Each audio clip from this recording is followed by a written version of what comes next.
Over the years, I've struggled to figure out exactly how to talk about my faith and my mysticism and all the different things that go into my life. And a lot of that struggle has been not wanting to alienate people.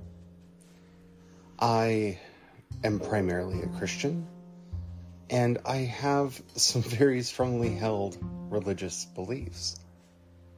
And it can be really troubling to share them. And so while this isn't a confessional episode where I'm going to go through and just kind of lay out everything that I believe, I kind of want to talk about the difficulty in talking about what we believe today.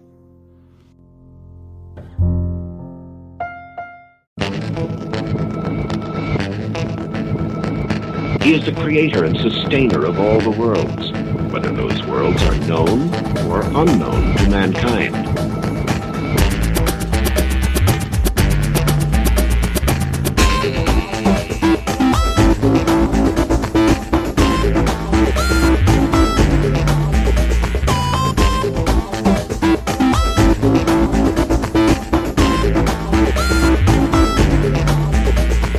What exactly are you here for? To see with eyes unclouded by hate.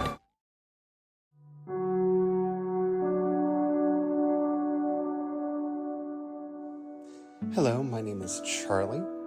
I'm a non-binary sci-fi fantasy writer, and a lot has happened in my life recently that I haven't really discussed much here. The biggest one being that I am now on the board of directors for the Creation Spirituality Communities, and that is taking up a lot of my time.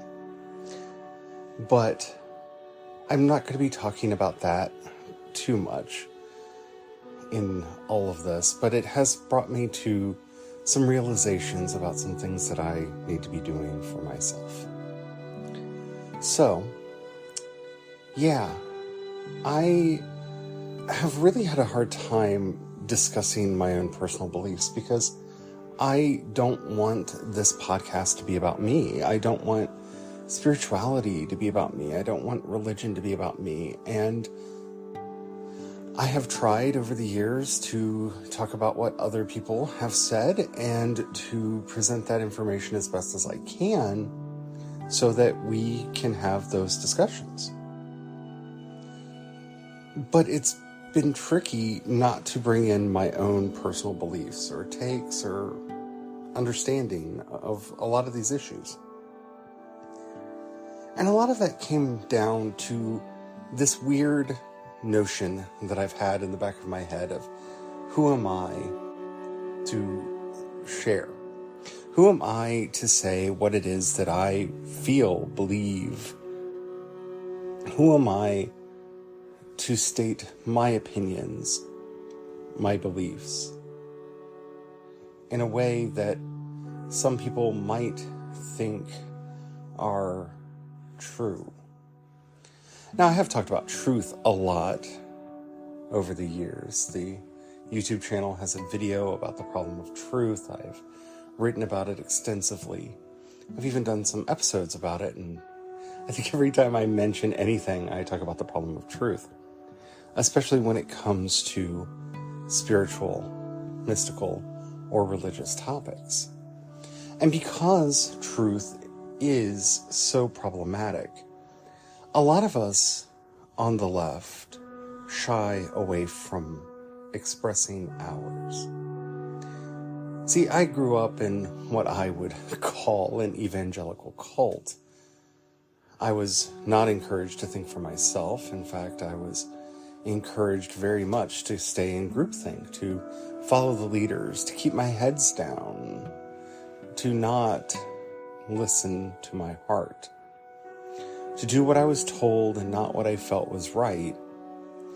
And as a result of that, I don't want to even risk doing that to somebody else.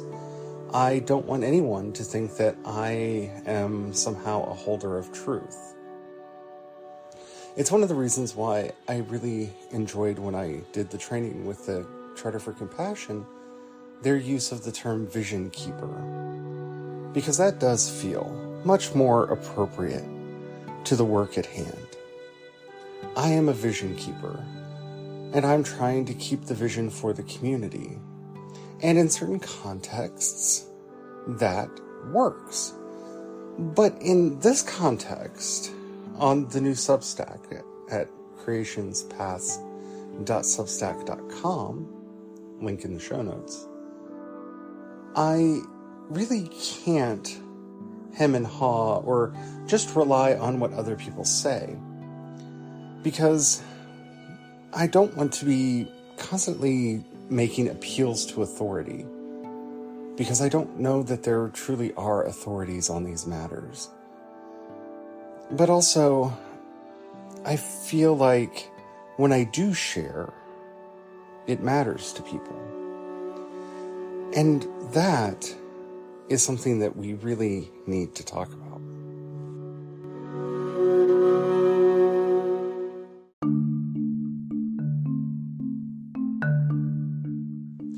The most important thing that we do as a community is make meaning together. And that can't happen if we're silent. That can't happen if we are keeping to ourselves and we're not actually sharing our experiences, our stories. This is why a lot of religious movements feel stale and old. You can feel their antiquity creaking inside them. And others feel vibrant and alive and filled with so much newness and life. And that boils down to whether or not the members of that community are sharing their experiences. See, if I were to keep doing what I've been doing and fossilize the ideas of creation spirituality into what Matthew Fox has written about them, and maybe even bring in some of the other people who have written on the topic, I'm fossilizing it. I'm freezing it in place. I'm not allowing it to grow. I'm not allowing it to develop. If I were to do that with my Christian faith or my mystical practice, I would be doing the same thing. While it may be vibrant and alive and filled with so much light and life, it wouldn't be to anybody that I'm talking to about it. And this is why we, as a community, need to share. We need to talk about our experiences in prayer. It always astounds me that when I read an old meditation text and hear the monks, and let's face it, they're very often monks, talking about their experience of the Tabaratic light that shines around them when they are in deep, concentrated meditation.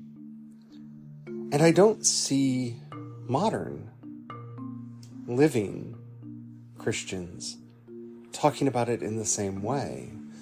Not that they have to use the same language or share the same experience, but when I don't see that conversation even happening, it feels like something of the past, like something in a museum long ago in the days of yore. But I have those experiences too. And when I sit down with fellow practitioners and discuss our experiences in meditation, many often share their experiences with this Tabaratic light. And I know it's an experience that didn't go away, because the texts that I'm talking about primarily are from the late Middle Ages, early modern age, right there in the Renaissance. But we can go even further into all of the things that the Quakers wrote about this experience. They had it too. And you poke around a little bit and you start finding it a little bit here and a little bit there and a little bit everywhere. But we stopped sharing, because there's this feeling that when we share our experience or our faith, one, we're either magnifying our own sense of importance, or we're trying to impose our beliefs on others. Now, this is something that many of our compatriots in very conservative versions of our faiths do. They are trying to convert people.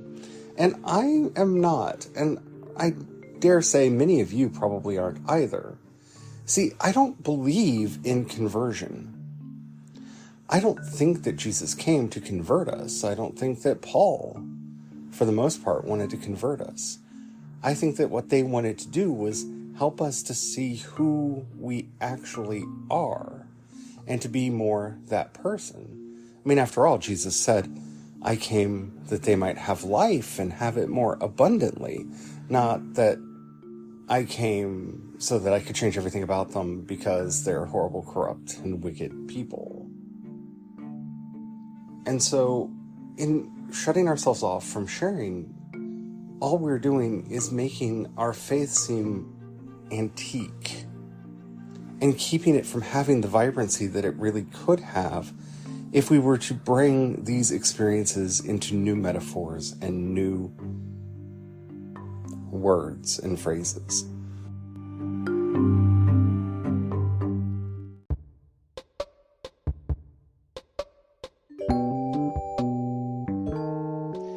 To me, this sort of living faith is akin to what Hildegard of Bingen refers to as veritas, as green wisdom, as greening, keeping everything connected and alive and vibrant. And it's the thing that we really aren't that good at doing, especially those of us who aren't in the evangelical cult world. See, they're meaning-making factories, and it's not generally meaning that has any good or virtuous purpose. You see, many in the Christian world have figured out that if they can convince people that they are in fact prophets and that they are in fact speaking on behalf of God, that they can make money. And so these claims generally go hand in hand. Hi, I am a prophet. Let me give to you the word of wisdom, the word of the Lord. And while I'm giving you this word, why don't you give me all of your money? Because if you don't give me all of your money, then God won't like you very much. Yeah, I'm oversimplifying it a bit, but there is such a close connection between these two ideas of, I am a prophet of the Lord and give me all your money, that it turns off a lot of us who do want to speak with that prophetic voice, whether that's simply interfering with basic injustice in the world because we feel it deep down as a sense of righteous indignation, or those of us who have a practical lived spirituality and mysticism who are encountering the divine in innumerable ways. We don't want to be perceived as charlatans that are out for money and power and clout and all of the things that go with it. So we stay quiet. We close ourselves off. We keep ourselves from having the conversations that we need to have for sharing the insights that we have gained and garnered through our practice, through our work, and thus leaving this sense of antiquity about our faith. And it's troubling to me. It's something that I am trying to stop doing and that I want to encourage you all to stop doing as well. Yeah, people may look at me differently. Yeah, people may not be willing to take in anything that I'm going to say. And yes, that might be off-putting to certain segments of the population, but that's a risk that I feel like we need to be taking. Yes, I do believe things, and I believe them very strongly. Yes, I have a very strong sense of morality. And it's not moralizing to talk about it. See, for the most part, my sense of morals do not interfere with the lives of others. I try not, and usually don't, care what a person does in their private lives unless it has something to expose some hypocrisy. For example, the anti-gay preachers who have boyfriends on the side. I kind of care about your private life then because you're being a hypocrite. The people who are preaching abstinence and the nuclear family as if that's a thing that's existed for a long time and have all of the mistresses and the cocaine and the wild party boats. Yeah, when hypocrisy is involved, I do care about people's private lives. But most of what I feel is our moral obligation in this world is to do good for each other, to work justice for each other, and not to be petty and vindictive. I don't feel like I am at risk of becoming somebody who will be overly moralizing, because honestly, I don't care what people do in their private lives. I don't see myself as somebody who's liable to become a money-grubbing televangelist, because I don't even remember to tell people that I have books out on my podcast and in my other media where I explicitly talk about my books. I don't remember to tell people, hey, would you like to buy the book? Hey, would you like to support me on this platform or that platform? Because it is just not who I am. I'm there to tell the story, and I forget about the monetization. We need to move forward. We need to talk. We need to share this green wisdom with others so that the faith can grow and flourish and people's lives can be improved so that we can have life and have it more abundantly.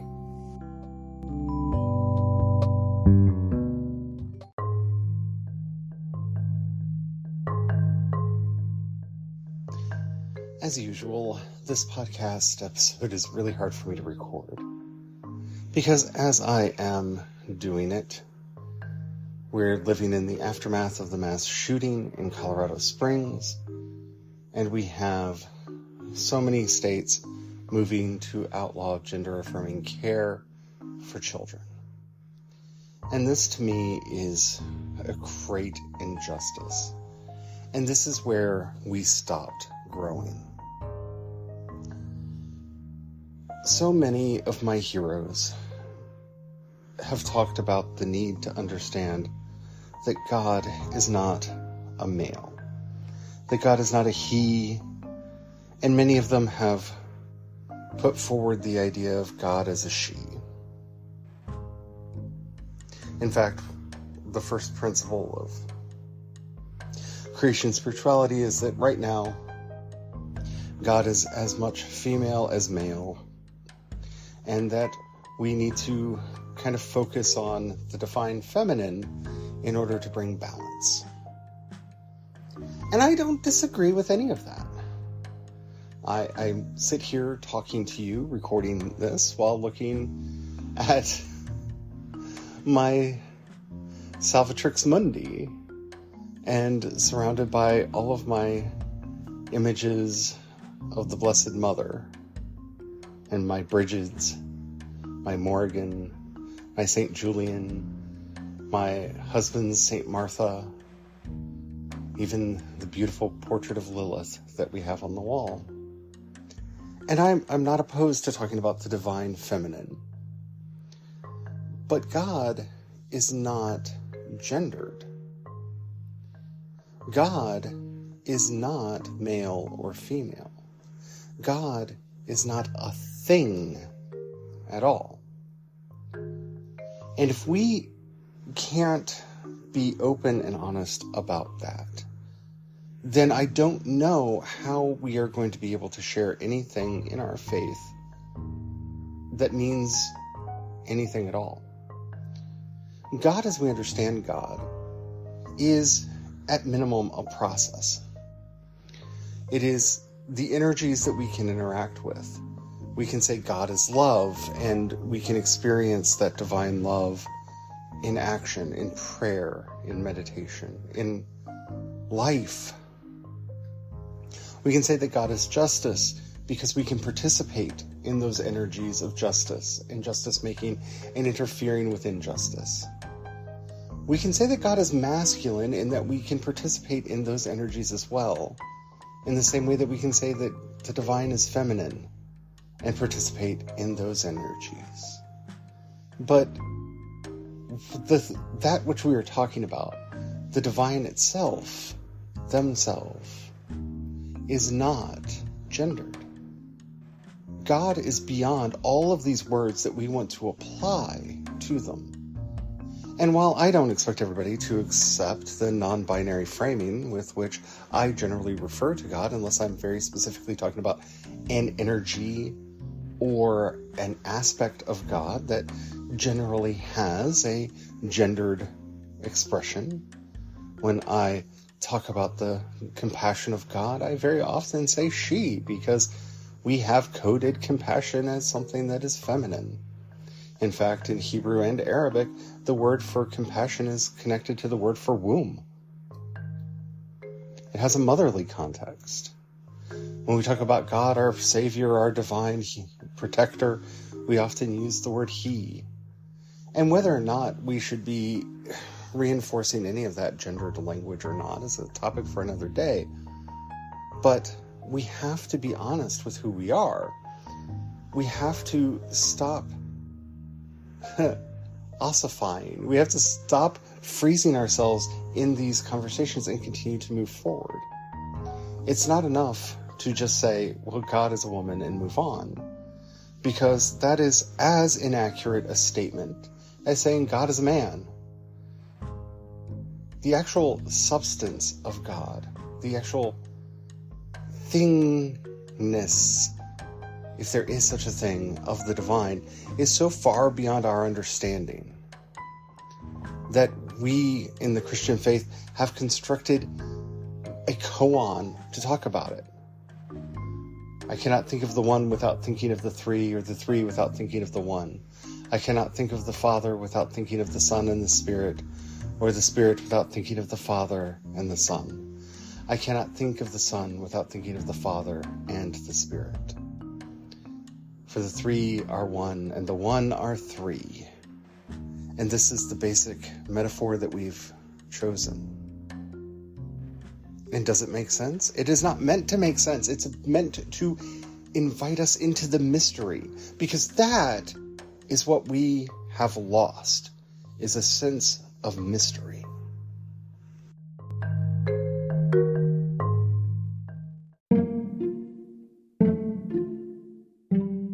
Mystery needs to be the first word on our lips any time we talk about faith, spirituality, religion, mysticism. Mystery is what it's all about. We're not talking about facts or truth. And unfortunately, so often we talk about doctrine or dogma, all of which are frames with which we enter the mystery. They're frames with which we discuss the mystery. There's the great mystery of life, the universe, and everything. There are the smaller mysteries like love, justice, compassion, healing, redemption. These mysteries are at the heart of everything that we are and everything that we do. And if we don't bring back the word, if we don't bring back the term, if we don't focus on the idea of mystery itself as being the heart of everything, then we get locked into these arguments over who is right and who is wrong when we're dealing with things where there really isn't a right and wrong, factually speaking. See, the right and wrong when it comes to faith and religion and spirituality is an ethical right and wrong. You see, it is wrong to tell somebody that God is someone to be obeyed, that the priesthood is someone to be obeyed, that the clergy, whatever it calls itself, is there to be obeyed. Because obedience is not a virtue, it is a vice. It is telling people to submit their God-given will and intellect to another person so that they can have power over them. And so we can talk about the ethics that make obedience wrong. We can talk about the obedience that makes hate speech wrong and how the morality of that is problematic. But in discussing whether or not it's appropriate to talk about, is God male or female, is this form of prayer right or wrong, well, that really is a moral issue. It's not an ethical issue. It's not an issue of fact. And when we treat issues of doctrine as if they were issues of fact, issues of truth, we are, one, obscuring the mysteries that they actually are and preventing people from actually engaging with them in a way that could bring meaning and purpose into their lives. But we are also contributing to the great lie that any of us have firm and concrete answers to these questions. Death is a mystery. It's one that all of us will enter one day, and it is one that we have touched throughout our lives as people have passed on. We can discuss the experiences that people have had with the dying. We can discuss near-death experiences.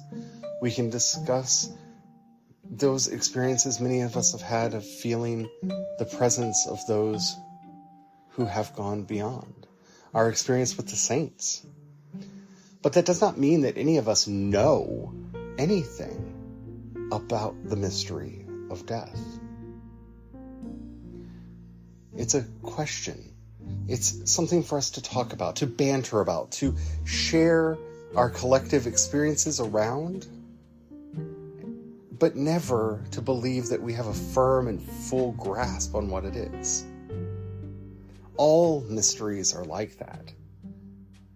And so when we are giving into the framing of those who are very often only interested in religion or faith so that they can control others or make a profit from them, we're empowering them and emboldening them. We need instead to bring back mystery. Bring back the cloud of unknowing and explain to people, no, we don't have all of the answers, but we are looking for them together. And while we may not find the answers, we can find meaning. We can find purpose in these things. And that is not something to be sneezed at.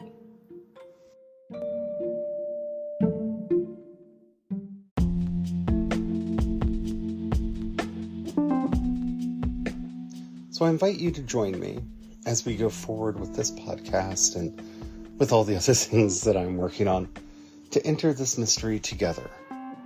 I would like to share more of our collective experience, so feel free to share yours with me so that I can share it with others. There's so much good that we could be doing for the world. And yeah, I know a lot of us are bound up in the environmental concerns of what are going on right now. And yes, that is valid and necessary. But for too many others, they have an experience of life that is sour, that is dark, that is without hope, meaning, or purpose.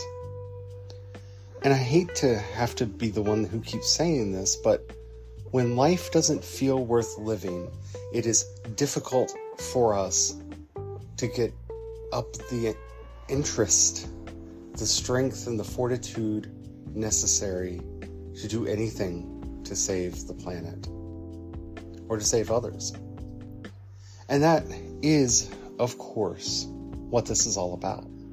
The more we can be demoralized, the more the moneyed interest that are causing harm to the planet can get away with it.